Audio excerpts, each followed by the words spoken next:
Students, welcome. I am Mrs. Sadhna and today I will be taking an interesting chapter of moral value of class 5.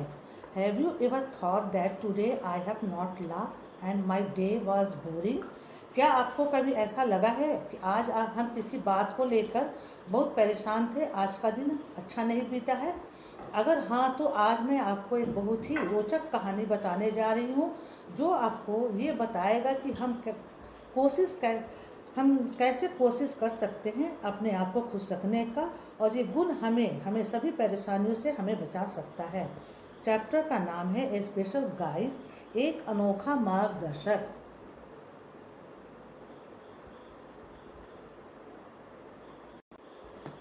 Maria woke up to find that she had overslept. She was already late for work. Maria सुबह सोकर उठी तो उसे ऐसा लगा कि आज वो ज़्यादा सो ली है और उसे काम पर जाने में देरी हो जाएगी। उसका see the day did not pass of well in the office also. उसका समय ऑफिस में भी अच्छा नहीं बीता। She reached the bus stop for her homeward trip and thought that the day had really been dull and boring.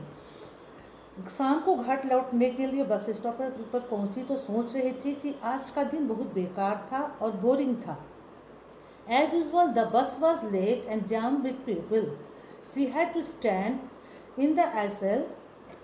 हमेशा की तरह बस लेट थी और यात्रियों से खचाखच भरी हुई थी। मारिया गलियारे में खड़ी हो गई। बस हिचकोले खाने लगी और इस कारण उसे चारों तरफ से झटका लग रहा था। वो पहले से भी उदास थी और भी ज़्यादा उदास हो गई।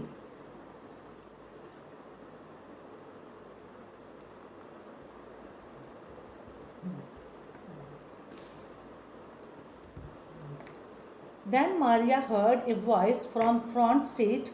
How beautiful the day is. She could not see the man because of the crowd. तभी तभी मारिया को एक आवाज़ सुनाई पड़ी। आह, कितना सुंदर दिन है, दृश्य। वह आदमी लगातार बाहर के वासंती दृश्यों की सुंदरता का बखान कर रहा था, लेकिन भीड़ ज़्यादा होने के कारण मारिया उसे देख नहीं पा रही थी। But she heard him as he continued to talk on beauty of the spring scenery outside. He called the attention of the people to each approaching landmark, the church, the park, the big gate, the monuments and the cemetery and the firehouse.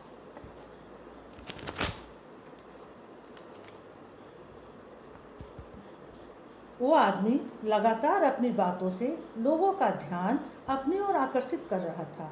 Maria भी उसको लगातार सुन रही थी।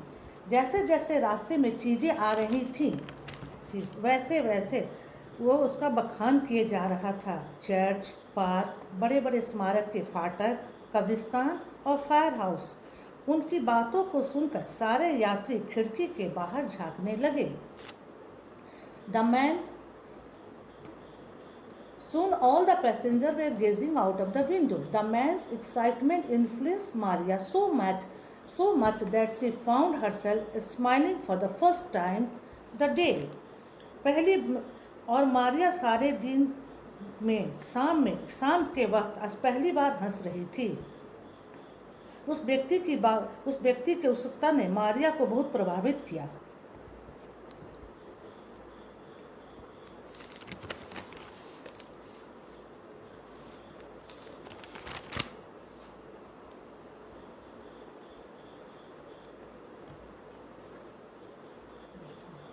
Soon the bus reached her stoppage. Moving towards the door, she got a look at their guide, the bright young gentleman. जैसे वो बस जल्दी अपने गंतव्य पर पहुंची। मारिया जब गेट पर पहुंची तो दरवाजे की तरफ बढ़ते हुए मारिया ने उस व्यक्ति को एक बार देखा। वो एक नौजवान था, काला चश्मा लगाए हुए था और अपने हाथ में पतला सफ़ेद बेत का डंडा लिए हुए था। He was visually challenged, but the girl was amazed to see his zest for life. वो व्यक्ति आंखों से देख नहीं सकता था, लेकिन मारिया उसके उत्सुकता को देखकर, उसकी उमंगता को देखकर बहुत प्रभावित हुई। She took a lesson from the handicapped person to be happy and cheerful in every situation of life and never feel hopeless and loneliness. उसी समय मारिया को एक सीख मिली, चाहे जीवन में कितनी भी परेशानियां क्यों न हो, हमें हमेशा हंसते रहना चाहिए और कभी भी निराश नहीं होना चाहिए और अकेला समझना नहीं चाहिए। उम्मीद है बच्चों आपको भी ऐसे ही हमेशा खुश रहने की कोशिश करेंगे और हर परेशानियों का आप हंस कर सामना करेंगे। कैसी लगी आपको ये स्टोरी? उम्मीद है आपको बहुत अच्छा लगा होगा। आगे हम लोग इसका क्वेश्चन आंसर करेंगे।